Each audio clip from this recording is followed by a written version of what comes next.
"Come on, move, aren't you supposed to protect the Queen?" That's what he shouted loud enough for the entire courtyard to hear. An entitled boy, mocking the tradition, crossed the rope line and dumped soda all over the guard's boots, like it was some kind of game. His parents didn't intervene. They just shrugged it off, saying, "He's just a kid." The boy filmed the whole thing, grinning at the camera, clearly hoping to go viral. But the royal guard had reached his limit. Breaking protocol, he taught that boy a lesson he'll never forget. Before we show you what happened next, drop a comment telling us where you're watching from, and don't forget to subscribe, because what comes next, you truly won't believe. The morning sun cast long shadows across the cobblestones of Buckingham Palace as tourists began gathering for the changing of the guard ceremony. Among them was 11-year-old Max Hartfield, clutching the latest iPhone his wealthy parents had bought him just 2 days earlier.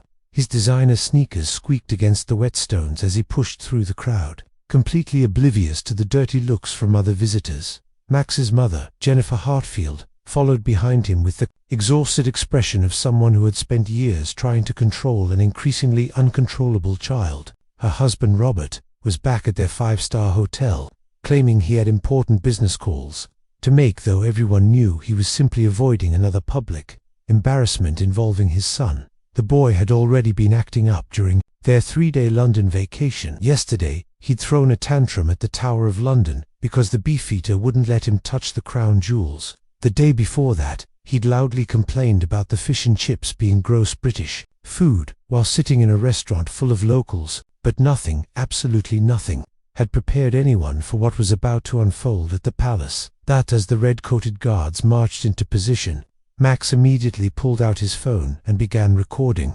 His nasally voice cut through the respectful murmur of the crowd as he provided his own commentary. "Okay guys, Max here, and I'm about to show you these weird British soldier guys. They're like, supposed to be super tough or whatever, but look at them, they can't even move." Several tourists turned to stare at the obnoxious American boy, but Max was completely absorbed in his performance for his social media followers. He had over 50,000 subscribers on his YouTube channel, most of whom seemed to enjoy watching him cause chaos wherever his family's money could take him.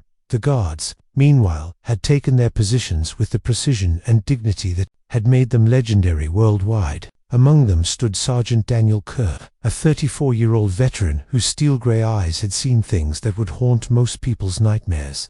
His scarlet tunic was immaculate, his bearskin hat perfectly positioned, and his SA-80 rifle, held at the exact angle drilled into him through years of training. But Kerr wasn't just any guard. Behind that stoic expression lay the mind of a man who had served 3 tours in Afghanistan, saved countless lives, and earned commendations for bravery that most soldiers could only dream of. The scar, barely visible on his neck, was a souvenir from the day he'd pulled 2 children from a burning school in Helmand Province, nearly dying in the process. Max began his assault on dignity by making exaggerated marching movements, mocking the guards' synchronized steps. His phone captured every moment as he goose-stepped behind the rope barrier, his voice growing louder and more obnoxious with each passing second. "Look at these robots," Max announced to his phone camera, ensuring his voice carried far enough for the guards to hear. "I bet they're not even real soldiers. They're probably just actors or something. Like, who would want to stand around all day looking stupid?" Jennifer grabbed her son's arm, her cheeks burning with embarrassment as she noticed other tourists beginning to film the spectacle. "Max, please," she whispered urgently, "you're being disrespectful." But Max had tasted blood in the water, the attention, the gasps from the crowd, the knowledge that this video would probably get millions of views. It was intoxicating for a boy who had never been told no in any meaningful way. He shook off his mother's grip and stepped closer to the rope barrier, his phone now recording vertically to capture the full height of Sergeant Kerr. The guard's eyes remained fixed straight ahead, but those who knew him well would have noticed the almost imperceptible tightening of his jaw. "Mom, look, I'm gonna make this one move," Max declared, loud enough for half the courtyard to hear. "These guys are supposed to be like, super disciplined or whatever, but I bet I can break him." What happened next would be seared into the memory of everyone present. Max, emboldened by his mother's inability to control him and drunk on his own perceived power, did something that crossed every line of human decency. He stepped over the rope. The crowd's collective gasp was audible. a sharp intake of breath that seemed to suck all other sound from the air.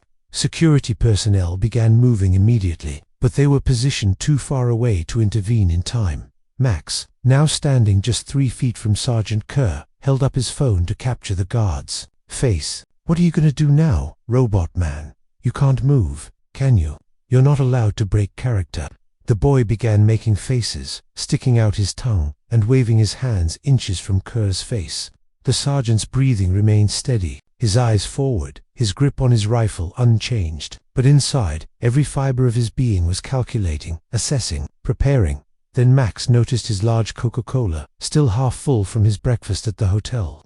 A cruel smile spread across his face as an idea formed, an idea that would change the trajectory of his entire life.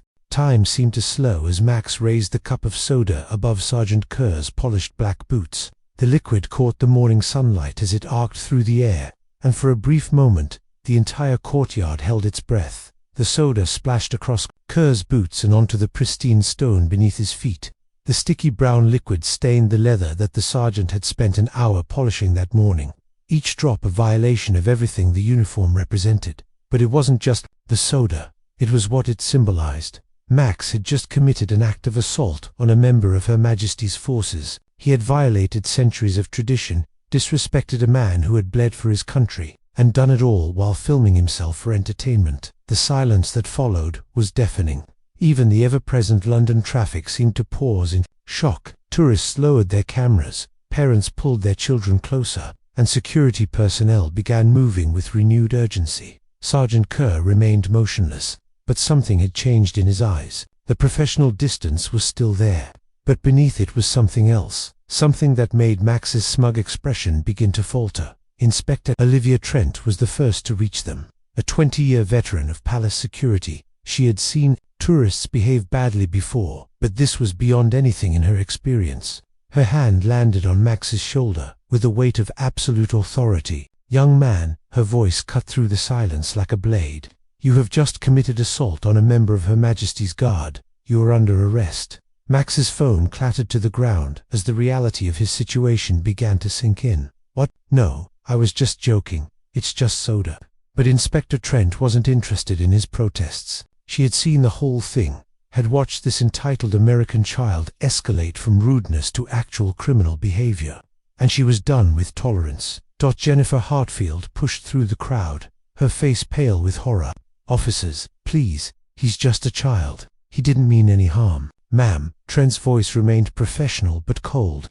"Your son has just committed assault on a serving member of the British Armed Forces. This is not a prank. This is not a misunderstanding. This is a criminal act." As if summoned by the gravity of the situation, Colonel James A. Layton appeared. The commanding officer's arrival sent ripples of respect through the security personnel present. His uniform bore the ribbons of campaigns most people couldn't pronounce, and his presence carried the weight of absolute authority. He surveyed the scene in silence, the stained boots, the spilled soda, the crying mother, and the increasingly pale boy who was beginning to understand that his family's wealth might not be enough to buy his way out of this situation. Colonel Alatin approached Max with measured steps, each footfall echoing in the unnatural quiet of the courtyard. When he spoke, his voice was barely above a whisper, yet every word carried the force of a command. "Tell me, young man, what do you know about Sergeant Kerr?" Max, still clutching his mother's arm, stammered, I don't know anything. He's just a guard." "Just a guard," the colonel repeated, letting the words hang in the air. "Sergeant Kerr has served 3 tours in Afghanistan. He's pulled wounded comrades from burning vehicles. He's stood watch over the bodies of fallen friends. And you think he's just entertainment for your social media followers." The weight of those words began to sink in, not just for Max but for everyone watching. This wasn't just about a boy being rude to a tourist attraction. This was about a child's casual disrespect for someone who had risked everything in service to others. Jennifer tried to intercede again. "Sir, we're Americans. We don't understand all your traditions. Surely we can pay a fine, or ma'am." Colonel Alatin's gaze shifted to her, and she fell silent immediately. "This has nothing to do with traditions or nationality. Your son committed assault. In our country, that has consequences." Max's earlier bravado had completely evaporated. The realization That he might actually face real consequences for his actions was foreign to him. Throughout his 11 years, every mistake had been smoothed over with money, every transgression explained away by hired lawyers or well-connected parents. But standing in the courtyard of Buckingham Palace, surrounded by people who viewed duty and honor as sacred concepts, Max began to understand that his usual escape routes were closed. Inspector Trent had been conferring quietly with the colonel, and now she stepped forward with a clipboard. "Mr. and Mrs. Hartfield, your son will be processed and charged. However, given his age and the unique circumstances, Colonel Alatan has authorized an alternative to detention." Max's mother gripped his hand tighter. "What kind of alternative?" 7 days at Windsor Barracks, the colonel announced. "Your son will participate in a military education program. He'll learn what it truly means to serve, to respect others, and to understand the sacrifice that men like Sergeant Kerr make every single day." "Absolutely not." Jennifer's voice rose. "I won't allow my child to be subjected to military indoctrination." But Max, for the first time in the entire ordeal, spoke up in a small voice. "Mum, I think I should do it." The words surprised everyone, including Max himself. But looking at Sergeant Kerr's stained boots, seeing the disappointment in the faces around him, something had shifted in the boy's understanding of the situation. The drive to Windsor Barracks took place in complete silence. Max sat in the back of the military vehicle between his mother and Inspector Trent, staring out the window as the London landscape gave way to the more structured environment of the military base. His phone had been confiscated as evidence, and without its constant presence, Max felt strangely naked. For years, he had documented every moment of his life, sharing his thoughts and experiences with thousands of strangers online. Now, forced into silence, he was left alone with his thoughts for perhaps the first time in years. Windsor Barracks rose before them like something from another world. The gates were flanked by guards whose bearing made it clear this was not a place for games or disrespect. Everything was precise, purposeful, designed to serve a function rather than impress tourists. Colonel Alatan had arrived ahead of them, and was waiting in the main courtyard when their vehicle pulled up.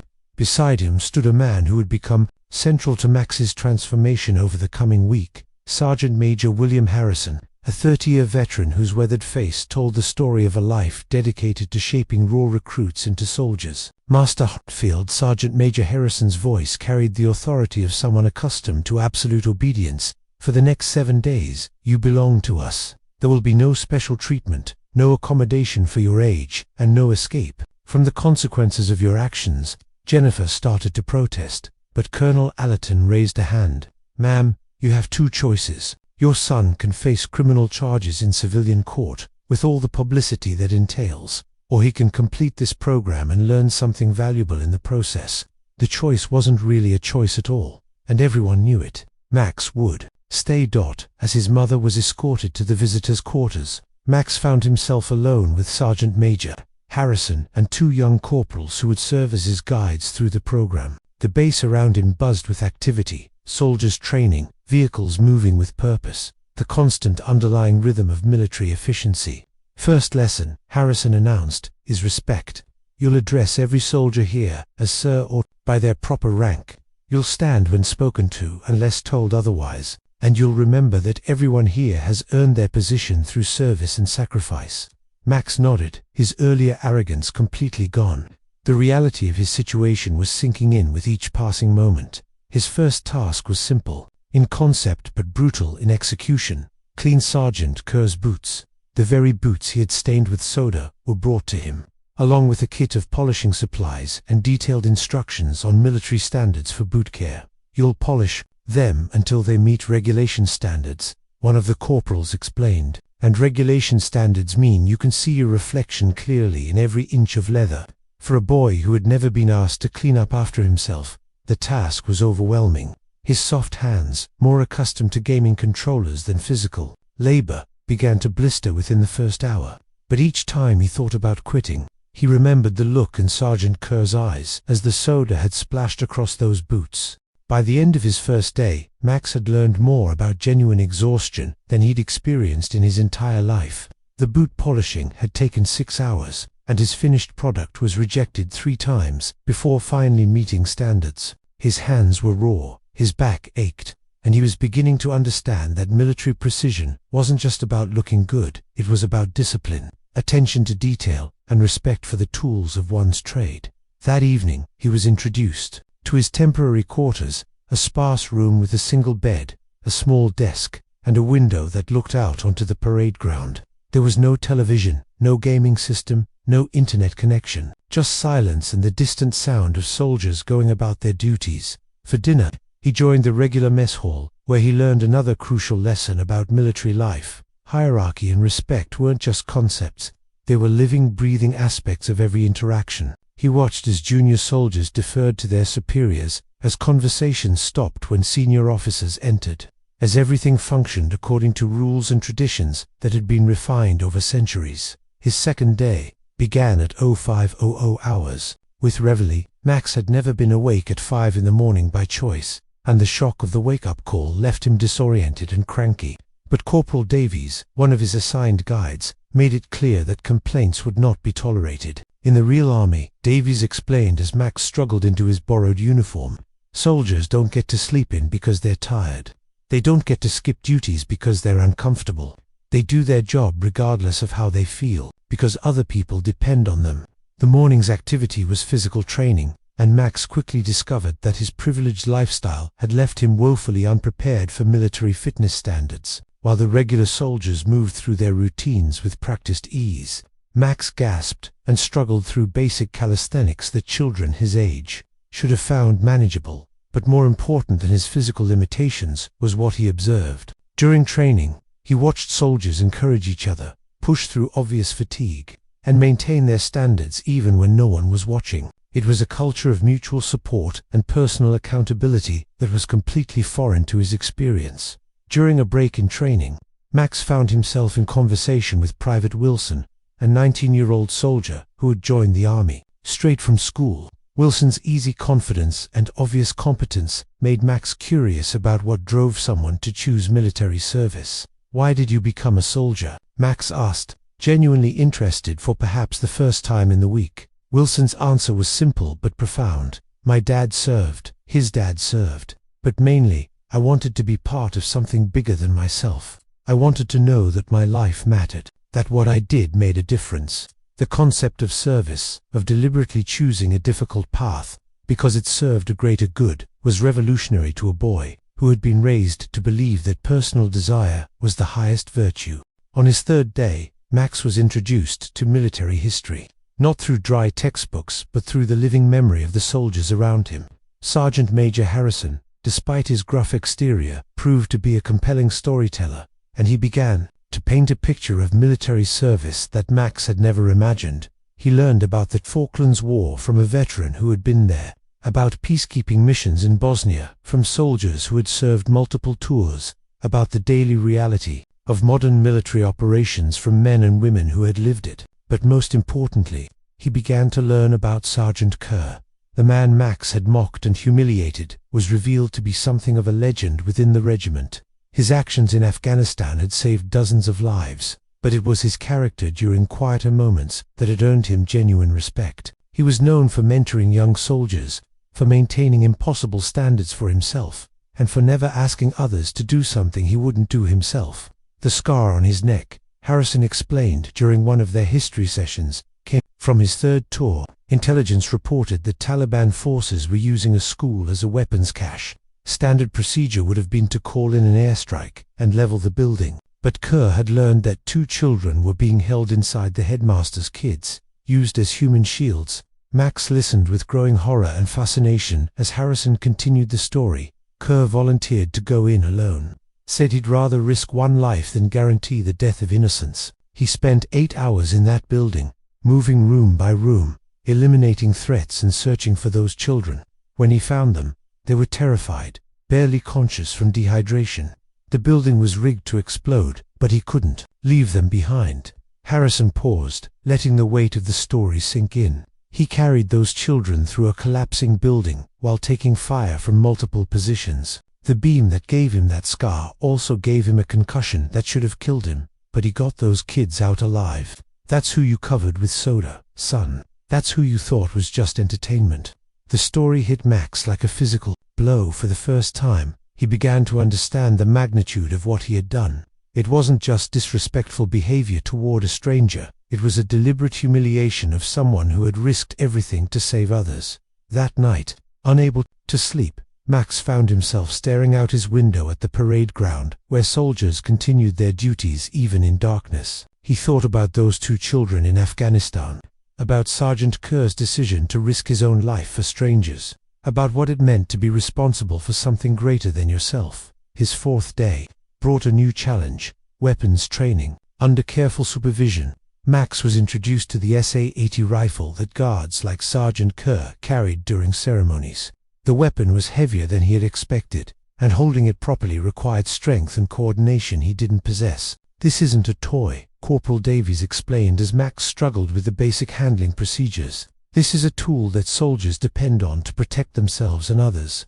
Every soldier who carries one of these has earned that right through training, discipline, and demonstrated reliability." As Max progressed through weapons familiarization, he began to understand another layer of military culture: the absolute necessity of trust. Soldiers depended on each other in ways that civilians rarely experienced. A mistake with a weapon, a failure of discipline, a moment of inattention could cost lives. In combat, Davies continued, "You don't get second chances. You don't get to say sorry, I was just fooling around." Lives depend on every soldier doing their job perfectly, every time. That's why we train so hard. That's why our standards are so high. That's why we don't tolerate disrespect or careless behavior. The lesson was clear, even to Max. Military discipline wasn't arbitrary cruelty or mindless obedience. It was the foundation that allowed ordinary people to accomplish extraordinary things when the stakes were life and death. On his 5th day, Max participated in a ceremony that changed his understanding of military service forever. A soldier from another unit was being repatriated after being killed in action overseas, and the entire base turned out for the honors ceremony. Max watched as grown men and women wept openly while maintaining perfect military bearing. He saw the precision of the honor guard, the reverence with which the flag-draped coffin was handled, the genuine grief of soldiers who had lost a friend and comrade. But most importantly, he saw Sergeant Kerr, the man he had humiliated, stood at attention with tears streaming down his face as the last post played. His uniform was immaculate, his bearing perfect, but his emotion was raw and visible. This wasn't a robot or an actor. This was a human being mourning a fallen friend, while honoring his memory with the dignity of perfect military ceremony. After the service, Max approached Sergeant Major Harrison with a question that had been building throughout the week. "Sir, could I write a letter to Sergeant Kerr?" Harrison studied the boy for a long moment before nodding. "What would you say to him?" "I want to apologize, really apologize. Not because I have to, but because I understand now what I did." That evening, Max spent hours crafting his letter. He wrote about what he had learned during his week at the barracks, about his growing understanding of service and sacrifice, about his shame at having treated a hero like entertainment. But most importantly, he wrote about his commitment to becoming someone worthy of the lesson he had received. His 6th day was spent in community service within the barracks. He helped in the mess hall, assisted with equipment, maintenance, and performed the countless small tasks that keep a military base functioning. The work was humble but essential, and Max began to understand the dignity that came from contributing to something larger than himself. The soldiers he worked alongside treated him with professional courtesy, but also with a growing respect. They had watched his transformation over the course of the week, had seen him evolve from an arrogant, entitled child into someone beginning to understand the values they lived by. On his final day, Max was granted his request to see Sergeant Kerr. The meeting was arranged for the same courtyard where the incident had occurred, but this time the circumstances were completely different. Sergeant Kerr arrived in dress uniform, his bearing as perfect as always, but Max now understood what that perfection represented. It wasn't empty ritual, it was the visible expression of inner discipline, of commitment to something beyond personal comfort or convenience. "Sergeant Kerr, sir," Max began, his voice steady despite his nervousness. "I owe you an apology that's bigger than words can express." Kerr listened in silence as Max continued. "I thought you were just ... just decoration, something for tourists to look at. I didn't understand that you're a real person who has done incredible things, who has saved lives, who deserves respect, not because of your uniform but because of who you are and what you've done. Max reached into his pocket and pulled out the letter he had written, his hands shaking slightly as he offered it to the sergeant. "I wrote this for you, sir. It explains everything I've learned this week, but mostly it says what I should have understood from the beginning, that you're a hero, and I'm sorry for treating you as anything less." Sergeant Kerr accepted the letter and read it in silence. When he finished, he looked at Max for a long moment before speaking. "Max," he said, using the boy's first name for the first time, "the fact that you're here, that you've completed this program, that you've taken the time to understand what happened, that tells me everything I need to know about who you really are." He extended his hand, and Max shook it with all the respect and gravity the moment deserved. "We all make mistakes," Kerr continued. "What matters is what we do afterward, what we learn, how we grow. You've shown real character this week, and I'm proud of the young man you're becoming." As they shook hands, tourists in the courtyard began to applaud. Someone had recognized Max from the viral video of his misbehavior, but now they were witnessing something much more powerful: genuine redemption and the courage to make amends. Jennifer Huddefel, who had been watching from a distance, approached with tears in her eyes. The week had been as transformative for her as for her son, as she had been forced to confront her own role in creating the entitled behavior that had led to this situation. "Sergeant Kerr," she said, her voice thick with emotion, "thank you. Thank you for helping my son become someone I can be truly proud of." 6 months after his week at Windsor Barracks, Max had become a completely different person.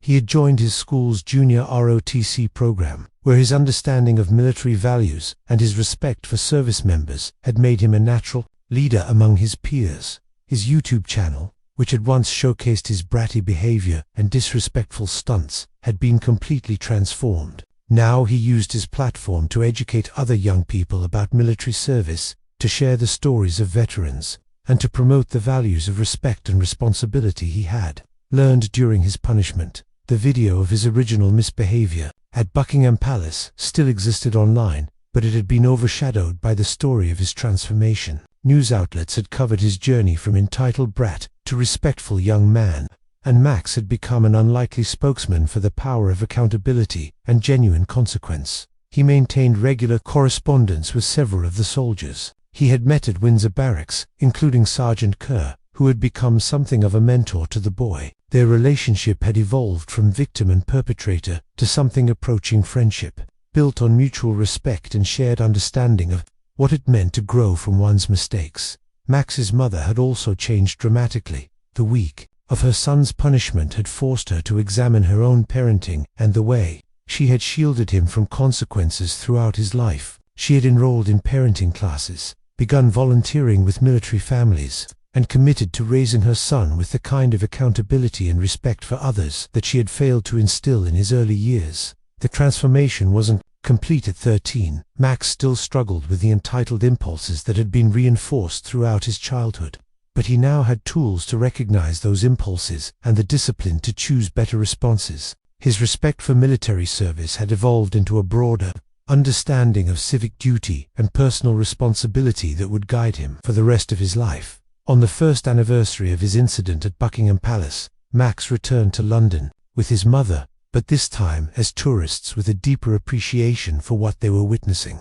He watched the changing of the guard ceremony with genuine reverence, understanding now the tradition and sacrifice represented by those motionless figures in scarlet tunics. After the ceremony, he was granted a private audience with Sergeant Kerr, who was nearing the end of his service with the Royal Guard. They spoke about Max's continued growth, about his plans for the future, and about the lessons that had been learned by everyone involved in that day's events. "You know," Sergeant Kerr said as their meeting concluded, "in some ways, that day was as important for me as it was for you. It reminded me why we do this job, why the ceremony and tradition matter. It's not just for the tourists or for history. It's because these values, this discipline, this commitment to something greater than ourselves, they're worth preserving and passing on to the next generation." As Max prepared to leave London and return to his life in America, he carried with him more than just memories of his transformation. He carried a deep understanding of what it meant to serve others, to take responsibility for one's actions, and to choose growth over comfort when faced with the consequences of poor decisions. The entitled boy who had once poured soda on a soldier's boots was gone forever, replaced by a young man who understood that true strength came not from dominating others, but from serving them, not from avoiding consequences, but from facing them with dignity, and not from seeking attention through destruction, but from earning respect through contribution. His story had become a testament to the power of appropriate consequences, the importance of genuine accountability, and the possibility of redemption for anyone willing to do the hard work of personal growth. Most importantly, it had become proof that even the most privileged and entitled young person could learn the values of service, sacrifice, and respect when faced with the living example of those who embodied them every day.